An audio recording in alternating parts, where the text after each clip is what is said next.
Welcome students.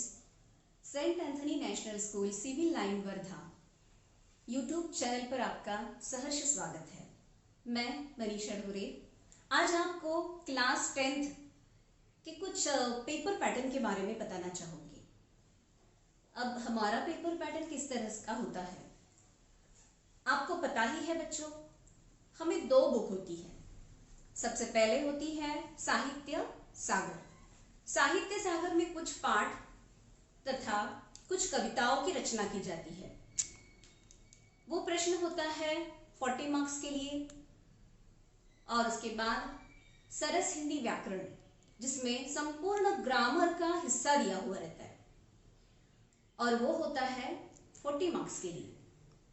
तो मैं आपको बताती हूँ इसका सीक्वेंस किस तरह से पेपर में आती है। सबसे पहला सेक्शन ए का क्वेश्चन होता है निबंध लेखन के लिए। अब निबंध लेखन के लिए आपको 5 टॉपिक दिए जाते हैं। इन 5 टॉपिक में से कोई एक टॉपिक पर आपको लिखना है। तो देखो बच्चों, सबसे पहले आपको क्या करना है, आपकी घड़ी आपके सामने रखनी है और आपको देखना है कि किस टाइम में, कितने टाइम में आपको क्या कंप्लीट करना है। बहुत बार बच्चे क्या करते हैं कि ऐसे को रख देते हैं और बाद में उसे लिखते हैं। वो भी ठीक है, क्योंकि ऐसे लिखने के लिए सबसे पहले तो हमें बहुत कुछ विचार विमर्श करना पड़ता है, मनन चिंतन करना पड़ता है और उसके बाद हम उस पर लिख सकते हैं। क्योंकि हमें लिखना भी है और बहुत अच्छा लिखना है, क्योंकि हमारा प्रेजेंटेशन अच्छा ही होना चाहिए, ऐसे हमें लगता है। तो सबसे पहला प्रश्न है निबंध लेखन। अब निबंध लेखन में 5 टॉपिक आपको दिए गए हैं, उसमें से एक टॉपिक पर आपको लिखना है। तो देखो बेटा, जब भी आप कोई भी टॉपिक अगर आपको मिलता है तो सबसे पहले आपकी प्रस्तावना का होना बहुत ज्यादा जरूरी होता है। अगर आपने प्रस्तावना प्रॉपर लिख ली, उसके बाद अगर आपके मन में, आपके दिमाग में किसी कवि की पंक्तियां चल रही है या फिर कोई दोहा याद आ रहा है या हो सकता है कोई मुहावरे या लोकोक्तियां आपको याद आ रही है, तो आपको क्या करना है, उसी ए से जो टॉपिक दिया गया है उस टॉपिक के अनुसार आपको उस पंक्तियों को लिखना है और उसके नीचे अंडरलाइन करनी है। अंडरलाइन इसलिए करनी है क्योंकि आप आपके परीक्षक को दिखाना चाहते हो कि हमने कुछ लिखा है, इसके बारे में चर्चा की है, हमने सोचा है। और इसे लिखने के बाद आप आपका ऐसे स्टार्ट करते हो।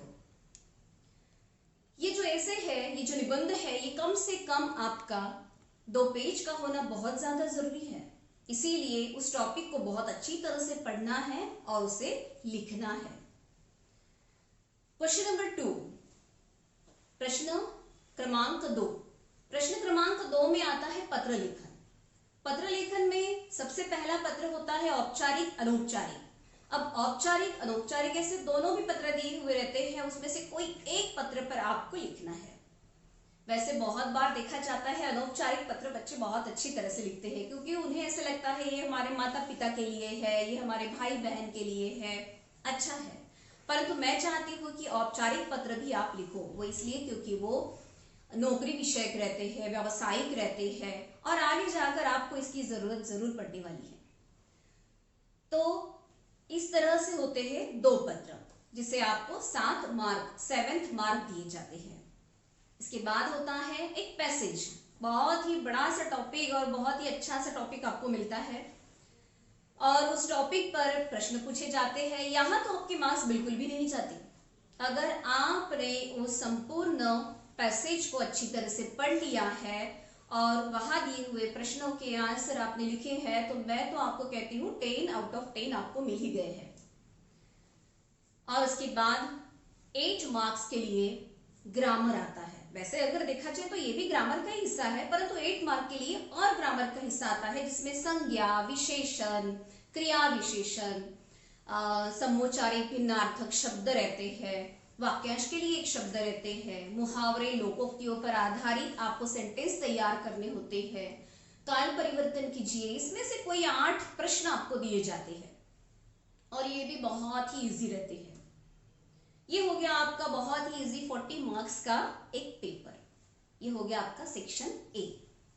अब जाते हैं हम सेक्शन बी की तरफ, जहां हमारा साहित्य सागर है, जहां हमारी बहुत सुंदर सुंदर सी कहानियां हैं जो हमने पढ़ी है। हमें पता है कि ये कहानियां हमें बहुत पसंद है और इस कहानियों पर आधारित हम प्रश्न भी बहुत अच्छी तरह से लिख सकते हैं। हिंदी देखा जाए तो ये लर्न करने की बिल्कुल भी जरूरत नहीं होती है, एक बार पढ़ लो बस, बाद में आप अपने मन से इसे अच्छी तरह से लिख सकते हो। तो वहां आपको 2 प्रश्न दिए जाते हैं 40 मार्क्स के लिए।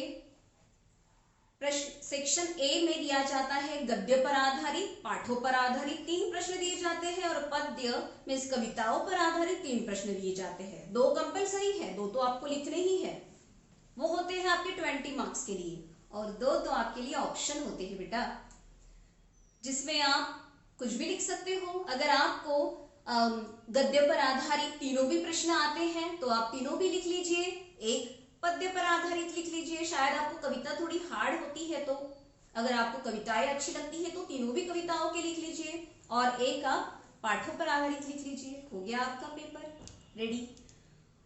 बस एक बात की तरफ आपको ध्यान देना है, पेपर तो बहुत इजी होते हैं परंतु हिंदी भी बहुत अच्छी है, हमारी राष्ट्रभाषा जो है, परंतु बेटा हम बहुत बार कुछ गलतियां करते हैं और हमारी गलतियां होती है मात्राओं में। हमें सिर्फ और सिर्फ मात्राओं की तरफ ध्यान देना है। अगर हमने उस पर विजय पा लिया तो 100 आउट ऑफ 99.5 मार्क्स आपके खाते में आ गए। थैंक यू बेटा।